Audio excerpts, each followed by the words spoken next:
So just a few weeks ago, we took a closer look at the Essential Phone, a device that came out at a much higher price point, much closer to this thing, the Razer Phone, which we're looking at today. There's more similarities between those two devices than just the price point. In the Essential Phone video, I mentioned that thing might be the Batman to the next bit Robin, but as it turns out, I feel a little bit more like that's the Robin of this year. The Razer Phone is very much more the Batman to the next bit Robin, and it makes me wonder, is this Razer's first phone, or is this Nextbit's second phone? The Razer Phone is more than just a spiritual successor. Nextbit actually got bought by Razer, and the exact same team that built the Nextbit Robin is responsible for the Razer Phone. This thing has quite a few really cool things going for it. Razer says it's a phone for gamers, and you can tell because the screen refreshes at 120 Hz, which means you can get all the way up to 120 frames per second in your favorite games. So it turns out a great phone for gamers is also just a pretty good phone. This thing has 4,000 milliamp hours under the hood. It's Snapdragon 835, 128 gigabytes of storage, and honestly, the two best speakers on a smartphone I've ever used. So is that enough to merit a $700 price tag from Razer, given that this is their first real outing at a flagship device? I'm Mark Bursteiner, this is XDA, and we're going to take a closer look at the Razer Phone.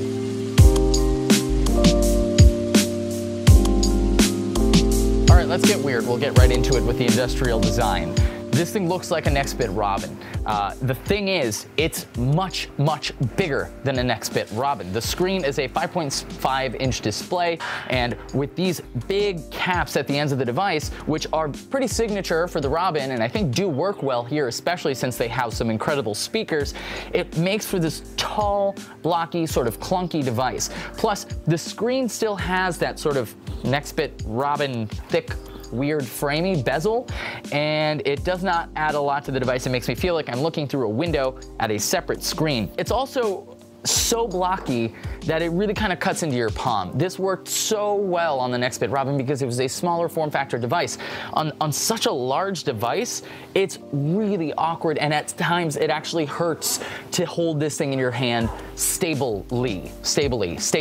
I think they had a really great opportunity here to do some sort of an amalgam between what the S9 is after and the S8 did last year and what the Nextbit Robin is so well known for. I think they could have easily kept the same front-facing look, the signature caps on both ends, and rounded out these back corners here with something smoother, a better chamfer, or something more like the HTC 10 back in 2015-2016. The other hardware issues are pretty glaring. No headphone jack breaks my heart again, and I'm not buying the fluff from the Razer CEO saying, hey, we could do it, and we got a bunch of extra milliamp hours in the battery, and I didn't mind because we made an incredible dongle with a 24-bit, bajillion-bit DAC. Honestly, take the milliamp hours back. Give me another port. You know what gamers would love? 2 USB-C ports, so that they can listen to what they're doing and charge at the same time. If you're gonna take away something like a headphone jack, you gotta give us a good replacement. I'm sorry, I'm going into this era kicking and screaming. This is not okay, and I think if a headphone jack is a deal breaker for you, I can completely understand it. This one doesn't have one, and I'll tell you right now, it doesn't do enough on the rest of the front that if you're really missing a headphone jack and you already know you hate dongle life, this isn't the phone that's gonna change your mind. Here's where I start to get a little bit upset. In terms of the price point, especially when you compare it to the Essential Phone, which launched in the same price range, the materials in use here are just okay, and especially these buttons really need a lot of work. This fingerprint scanner on the right-hand side of the device, I love the placement. It's where it was on the Robin. I think it's where a lot of devices should try to put the fingerprint scanner, but this time around, this thing is so glossy and glassy and almost inlaid into the device, I can never find it. More often than not, I find myself just squeezing the device all the way down it until I find the power button.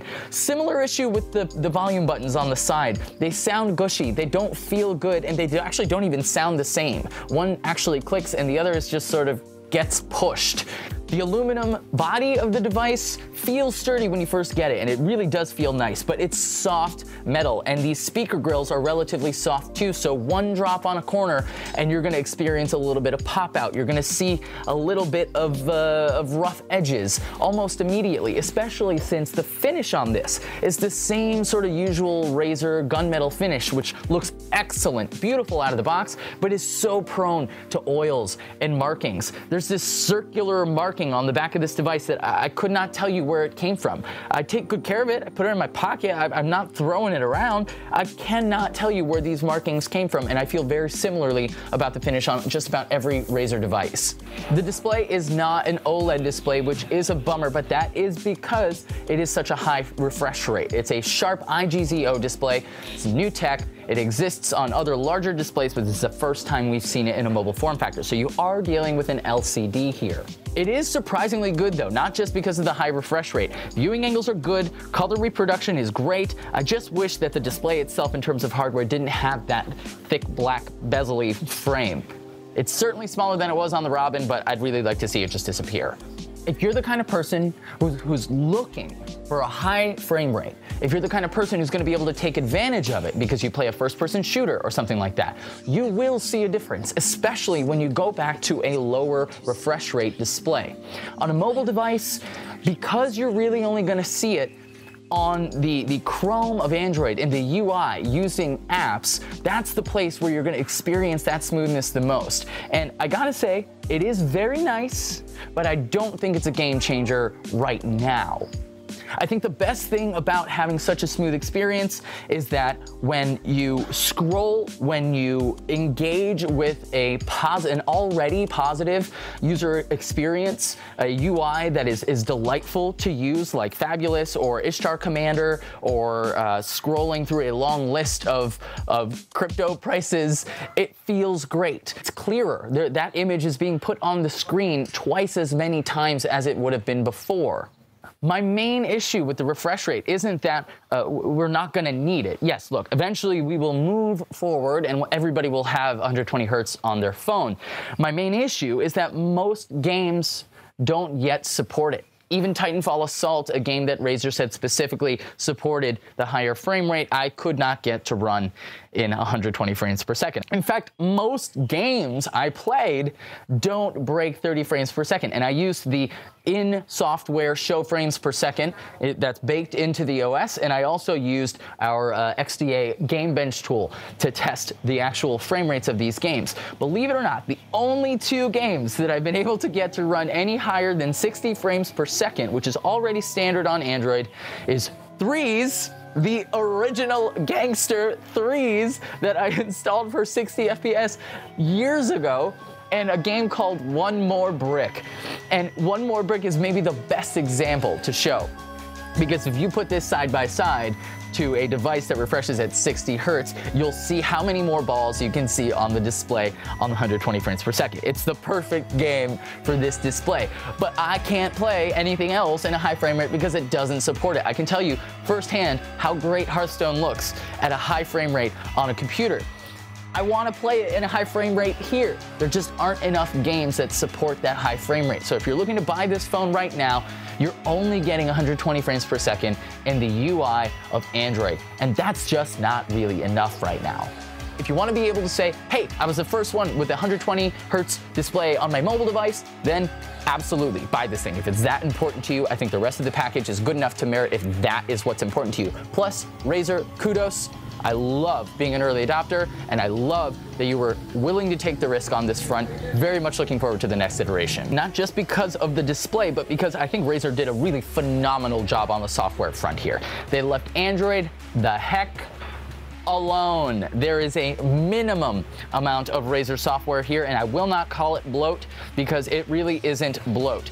The game booster is very helpful. It's a lot like the Samsung one. I hope they add more features to it in the future, but most importantly, preloaded Nova Launcher Prime on this device. Incredible to have it built into the device. The only thing is that it's been very difficult to get access to the beta. I haven't been able to get any of the Nova Launcher beta features. I think that might be a small bug.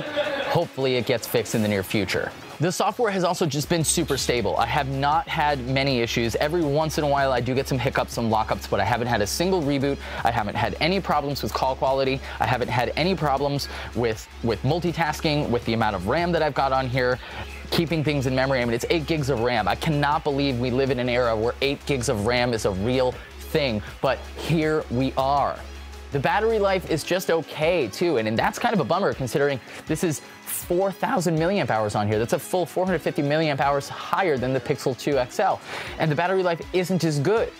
How am I supposed to believe that you got us incredible battery life by sacrificing the headphone jack when it's not as good as other phones on the market with less capacity on the battery? Come on, guys, like, you can do better than this. And you can do better than this on more than one front. The camera software. You did so well on the software on this thing. What happened with the camera software? Because these lenses, these modules, are not bad. But I have to say the same thing that I said about the Essential phone. If you install the modded Google Camera app on here and get yourself HDR+, these are completely competent sensors. It's a regular lens and a telephoto lens on the back, which I don't think is the right combo, wide angle FTW, and a nice, I think, 2.2 aperture front-facing camera. Both of them are very competent, but the Razer software for the camera lets them down, both in terms of user experience, features, and image quality. It's just not even close. Install the modded camera app and don't even look back. That APK is completely free. There's no excuse not to use it. Turn on unknown sources and sideload it, and just don't look back, because the camera on this thing is absolutely more than suitable. I don't want to rave about it, because the fact that I have to sideload an app to get it to be good is a problem, but I'm impressed. The issue is the software, not the choices made in terms of the hardware. Another choice that does ring true, though, with the fact that this is for a gamer, is that they give you, out of the box, 128 gigs of storage, which is already awesome, but you don't expect to get micro SD card support as well. The bottom line is if 120 frames per second is super important to you, you really want to be the very first one to have that on the market, then yeah, I feel pretty safe in saying go get this thing, even at full price for $700. You're getting a ton of value, 835 under the hood, 8 gigs of RAM, 128 gigs of storage, plus micro SD card support, and decent performance throughout. Not to mention a software experience that I don't think you can find one this clean right now on anything but a Pixel device. The camera is my #1 reservation, but again, you can fix it. You can absolutely fix it. I think this is a good first outing. Here's my decision on the topic. I think this is Razer's first phone. Nextbit had a very different set of goals. They were working a lot on differentiating the device with software because they were a smaller company. I do think it's fair to give them a fresh start here. Yes, it's reminiscent of, it is the spiritual successor to the Nextbit Robin, but I think this is Razer's first phone. So for a first iteration, I'm impressed.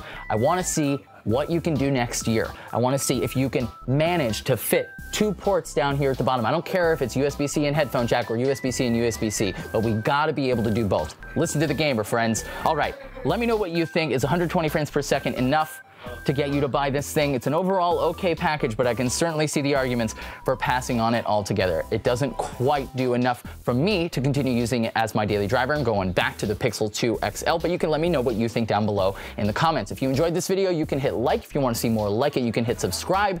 Thank you all so much for watching. As always, be kind to one another, and I'll see you in the next video.